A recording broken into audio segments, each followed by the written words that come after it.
Hello friends, welcome back to our channel. Sorry friends, போன வாரம் என்னால் ஒரு வீடியோ போட முடியல, என்னோடய பர்சனல் எமர்ஜென்சினால். பட் அதுக்காக தான் இந்த வாரம் ஒரு இன்ட்ரெஸ்டிங்கான வீடியோவோட உங்களை நான் சந்திக்கிறேன். இன்றைக்கி நம்ம பார்க்க போகிறது ப்ராக்கோலியில் எப்படி கட்லெட் பண்ணுறது அப்படிங்கிறத தான் பார்க்க போகிறோம். வீடியோக்குள்ளே போகிறதுக்கு முன்னாடி நீங்கள் நம்ம சேனலுக்கு புதுசுனா ப்ளீஸ் அந்த சப்ஸ்கிரைப் பட்டனை கிளிக் பண்ணுங்கள். அதோட பக்கத்தில் இருக்க பெல் ஐக்கானை கிளிக் பண்ண மறந்துடாதீங்க. உங்கள் லவ் அண்ட் சப்போர்ட் எனக்கு கண்டிப்பாக தேவை. இதுக்கு தேவையான பொருட்கள் என்னன்னு முதல்ல பார்த்துடலாம். Broccoli, carrots, onion, all purpose floor, bread crumbs, salt, அப்புறம் மஞ்சள் பொடி, மிளகாய் பொடி, பெப்பர், அப்புறம் ஆயில். கார்னிஷிங்க்கு வேணும்னா நீங்கள் கொத்தமல்லி யூஸ் பண்ணிக்கலாம். ப்ராக்கோலி ஃப்ளாலெட்ஸ் எடுத்து நல்லா வாஷ் பண்ணிக்கோங்க. அதை நான் இன்றைக்கி சாப்பரில் போடுறேன். நீங்கள் சாப்பர் இல்லைன்னா துருவு கூட செய்யலாம். நம்ம சின்ன துருவல் இருக்கும் இல்லைங்களா, கேரட்டு இதெல்லாம் தேங்காயெலாம் துருவோம்ல, அந்த மாதிரி சின்ன துருவலில் போட்டு நீங்கள் இந்த ப்ராக்கோலி, ஆனியன், கேரட்ஸ் மூணையுமே நம்ம ஃபைனாக துருவி வச்சுக்கோங்க. ஸோ இது மாதிரி நான் சாப்பரில் போட்டு ஆட் பண்ணுறேன். நீங்கள் துருவல்னா துருவிக்கலாம். நல்லா தெரியும், அவ்வளோ ஃபைனாக நம்ம சாப் பண்ணி எடுத்துட்டோம்.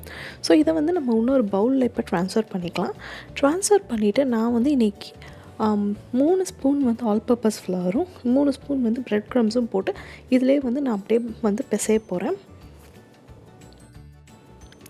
யூஸ்வலாக பார்த்திங்கன்னா குழந்தைங்க ப்ராக்கோலி சாப்பிட்றதுக்கு ரொம்பவே அடம் பண்ணுவாங்க. நீங்கள் இந்த மாதிரி கட்லெட்டில் போட்டு கொடுத்து பாருங்கள், சூப்பராக விரும்பி அவங்களே கேட்டு வாங்கி சாப்பிடுவாங்க. இதில் நம்ம கட்லெட் மாவு பிசைகிறதுக்கு தண்ணி விட தேவையே இல்லைங்க. ஏன்னா நம்ம இப்போ கொஞ்சம் சால்ட் போட்ட உடனே அதுலேருந்து ப்ராக்கோலி அண்ட் கேரட் அந்த எஸ்பெஷலாக ஆனியன்லேருந்து பார்த்திங்கன்னா தண்ணி விட ஆரம்பிக்கும். ஸோ அதை வச்சே நம்ம நல்லா பைண்ட் பண்ணிக்கலாம், மாவு மாதிரி பண்ணிக்கலாம். ஸோ இப்போ நான் சால்ட்டு, 1/2 ஸ்பூன் மஞ்சள் பொடி அண்ட் 1 ஸ்பூன் மிளகாய் பொடி அண்ட் பெப்பர் உங்கள் காரத்துக்கு ஏற்றாப்புல நீங்கள் போட்டுக்கோங்க. போட்டு நல்லா மிக்ஸ் பண்ணிவிட்டு ஒரு 2 மினிட்ஸ் to 5 மினிட்ஸ் அதை அப்படியே ரெஸ்ட் பண்ண விட்டிங்கன்னா அது நல்லா கொஞ்சம் எண்ணெய் தண்ணி பசை வெளியே வர ஆரம்பிக்கும். ஸோ அப்போ நீங்கள் மாவு பிசைகிறதுக்கு ஈஸியாக இருக்கும். இப்போ பார்த்திங்கன்னா 5 நிமிஷம் ஆகிடுச்சு. இப்போ ஈஸியாக மாவு பிடிக்க வருது. நான் தவாவில் இன்றைக்கி மீடியம் ஃப்ளேமில் வச்சுக்கோங்க, ரொம்ப ஹையில் வைக்காதீங்க. மீடியம் ஃப்ளேமில் தவா வச்சுட்டு லைட்டாக கொஞ்சோண்டு எண்ணெய் விட்டு இது மாதிரி நீங்கள் ரவுண்டாக தட்டணும்னாலும் தட்டலாம், இல்லை ஸ்கொயராக உங்களுக்கு என்ன ஷேப் பிடிக்குதோ அந்த ஷேப்பில் போட்டு தட்டி பிரெட் க்ரம்ஸில் டிப் பண்ணி எடுக்கணுன்னாலும் எடுக்கலாம். பட் பிரெட் க்ரம்ஸில் டிப் பண்ணி எடுக்கிறீங்கன்னா கொஞ்சம் கேர்ஃபுல்லாக இருங்க. ஏன்னா பிரெட் க்ரம்ஸ் நார்மலாகவே அது சீக்கிரம் கருகக்கூடிய டெண்டன்சி இருக்கிறதுனால கொஞ்சம் ரொம்பவே கேர்ஃபுல்லாக அப்பப்போ அடிக்கடி திருப்பி விட்டுட்டே இருக்கணும். நான் இன்றைக்கி பிரெட் க்ரம்ஸ் தொடலை, பிரெட் க்ரம்ஸ் வைக்காமல் வெறுமனா அதையே அப்படியே அந்த மாவையே உருட்டி அப்படியே தட்டி லைட்டாக தட்டி இந்த மாதிரி தின்னாக போட்டிருக்கேன். நான் தின்னாக தான் போட்டிருக்கேன் கட்லெட். நீங்கள் திக்காக போட்டிங்கன்னா இன்னும் கொஞ்சம் நேரம் வேக விடுங்க. ஸோ தட் அப்போ தான் நடுவில் இருக்க அந்த காயும் வேகணும்.